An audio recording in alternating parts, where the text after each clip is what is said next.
this is Chef Maritza, and I'm back with another quick and easy recipe. Today we're going to be making pineapple ice cream. The following ingredients you're going to need are 1 cup of frozen pineapple and 1/4 cup of coconut milk. That's it. We're going to be using the blender. Remember to wash your hands before we start. Now let's get started.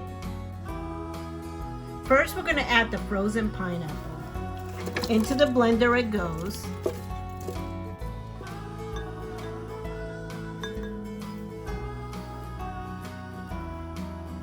Next we add the coconut milk, 1/4 cup. We're going to blend it for about 30 seconds.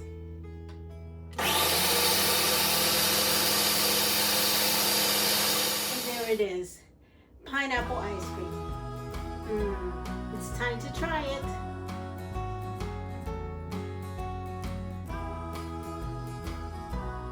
Delicious and refreshing. I hope you enjoy making this recipe as much as I did. And remember, this was delicious fun in the kitchen with Chef Maritza. Until next time. Don't forget to subscribe and give us a thumb up if you enjoyed this video or if you want to see more videos like this.